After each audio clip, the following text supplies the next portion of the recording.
Welcome, everyone, to the Trust the Plan podcast. I'm Nick. And I'm Jim. And Jim, we got a touchy subject here today. All right. Talking about tariffs and Doge and consumer confidence and inflation. Mm-hmm. Where do you want to start? Oh, man. There's so many scary things. Where do we jump in? I think right off the bat, like you said, it's controversial because some people love what's happening. Some people hate what's happening. Some people, fearing for their lives. Some people think things are going to be better than ever. Like, there's so much uncertainty with all of the talk that's in the news that it's kind of polarizing to some people. So I think it's great. It's a great topic to see how it relates to what's going on in the market. Yeah, and so far in 25, the market had a good January, up a couple percent. February is slightly down as of this recording. Probably by the time this is out, we'll be into March, but it is what it is. So the markets have been okay, given the fact that there's this threat of tariffs. Mm-hmm. But the market really doesn't doesn't like tariffs. Mm-hmm. Okay, it scares the market. Anytime Trump, gets that tariff discussion going, the market sells off. Yep. Yeah, that's definitely been one of the catalysts to add to volatility is the market's afraid of tariffs, right? They're afraid of what it could do. So let's unpack that. So why is the market afraid of tariffs? Mm-hmm. And I think it's because the tariffs could cause inflation, and the market hates inflation, as we saw in 22. Mm-hmm. Yeah, definitely. People think their things are going to get more expensive because now the steel came from China, or my iPhone came from China, so they're going to charge more because of the tariffs. Right. So in 28, this is not new. So in 2018, we, started a trade war with China, right? And so the tariffs went into effect, but we did not see inflation in 2018. Mm-hmm. And so I think, okay, well, that worked out okay. And actually, the next administration kept those tariffs in place, and still, for a while, there was no inflation until, they started spending wildly, right? And then the inflation came up. But the difference between 18 and now, according to Larry McDonald, our friend, he would say that in 18, when you put the tariffs in, it's like kind of throwing a match on a pile of wet leaves. Nothing really happens, right?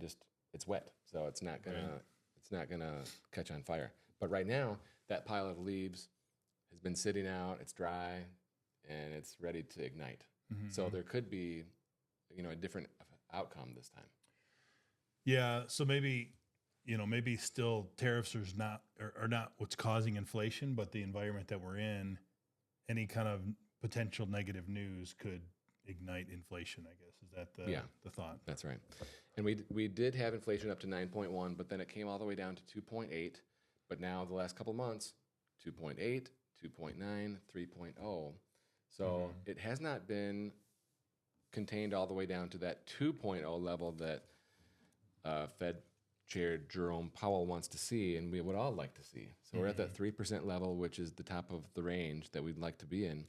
So it's been tough to get the final leg of inflation to go away. This probably won't help. Yeah, and I think, everybody was looking for and optimistic for more rate cuts, but when those inflation numbers start coming a little higher, that I think has affected the market too, where there's an expectation that maybe we won't quite see as many rate cuts as we were hoping. That's exactly right. So it all, the market comes back to the Fed. So if the tariffs cause inflation, the Fed won't cut, market wants the cuts, right? So it always comes back to the Fed. And then the other part that I think about with tariffs are they threats or are they real? And so far, a lot of the stuff has just been all talk, but they've been good negotiating tactics. Mm-hmm. But if they become real, then we'll deal with it, I guess. Yeah, but that's where we've seen some volatility again is the media will report instantly that they're talking about tariffs and time to freak out, when in reality maybe it was a negotiating tactic all along. Yeah, right? Exactly. So then the other thing that, so we've been getting a lot of calls on the tariffs, but we've also heard from a lot of people about Elon Musk and the Department of Government Efficiency, the Doge team. Mm-hmm. So what do you think about Doge? Yeah, that's obviously another topic that's caused a lot of fear for people. Social Security gets brought up, Medicare gets brought up. And at first glance, I think people are like, oh no, here it is. They're cutting my Social Security. They're going to cut my Medicare. And I think the reality is that's not at all what's going to happen, not even remotely. I think they're looking at those systems because the amount of money that runs through those is incredible. And if you can find ways to eliminate fraud and waste and streamline, that's going to have a positive effect on everybody.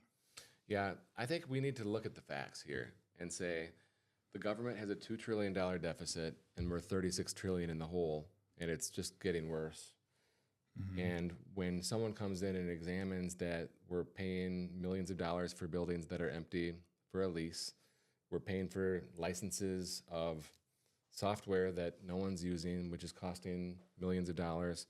There's billions of dollars here and billions of dollars there. It's upsetting to me to see all of this waste, and there's just no accountability. And so I think it's welcome to have a pair of eyes who is saying what's needed, what's not needed. That to me makes a lot of sense. Okay. And is that going to cut $1 trillion? They said their goal is to cut $1 trillion.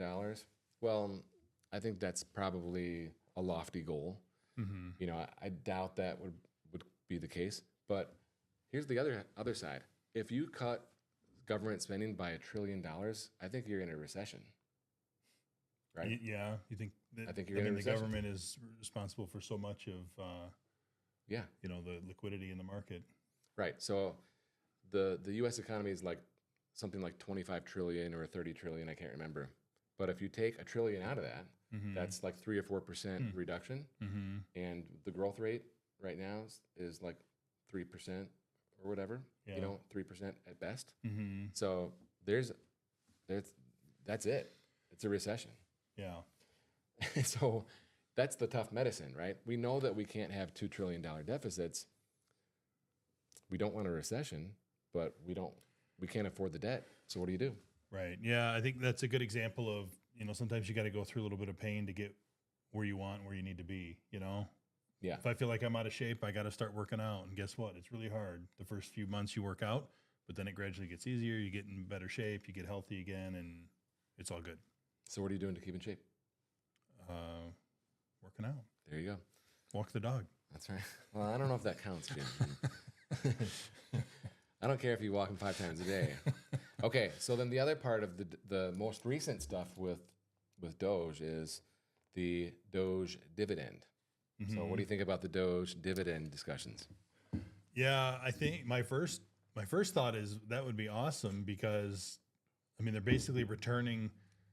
The thought is that they're returning money to the taxpayer, that was wasteful, fraudulent, unnecessary spending. The flip side of that coin is the market freaked a little bit because they thought, well, this is going to create inflation again, right? Remember that last podcast we did where we talked about the stimulus that we were getting for COVID and things like that? You put money in people's pockets and they're going to spend it. So could that increased spending power lead to more inflation? Well, if the government's spending it or we're spending it, it's still getting spent. So I don't know, maybe not. But here's the first thing that I thought of. If you recall, Bill Clinton balanced the budget in the late 90s, which was like a miracle. Okay? Right, yeah. Like a miracle as far as I'm concerned, based on what's happened since. So in 2001, Bush comes into office and he has these rebate checks. Remember they were mailing everyone checks for a few $100 because we had a surplus. Yeah. Who would have thought? Right. Well, this reminds me of that.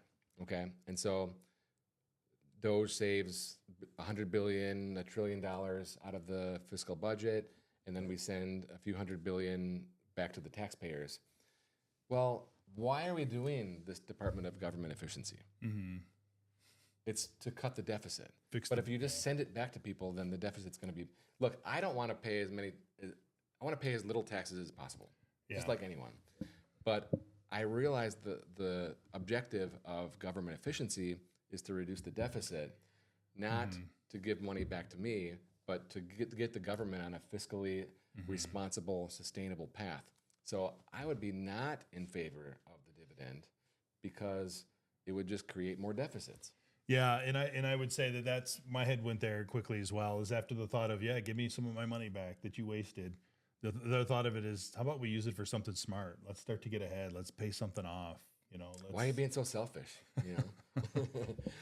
Yeah, But I mean, that's let's get ahead. Let's Right. balance the budget. You know, Yeah. I love the idea of balancing the budget. Mm-hmm. But and I used to think I could run for Congress or whatever, and my only topic would be no more debt. Yeah. Right? I'm like a debt hawk. Mm-hmm. Some people might vote for me just based on that. I would consider it. I would There listen. you go. Yeah. Okay. Okay. So, any final thoughts on Elon and Trump and tariffs and Doge? Oh, consumer confidence. Yeah, that's what I was going to say is, to me, you know, we saw a report the other day that consumer confidence is at a 4-year low.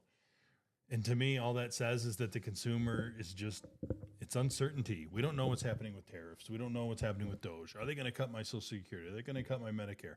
And like we did, we can look at the facts and realize that these things aren't going to happen, but it creates uncertainty. And that's my guess as to why consumer confidence is at a 4-year low. Is people just don't know what's next. Am I going to get something cut? Am I going to have less income? That's an interesting point because in 2017, consumer confidence really spiked.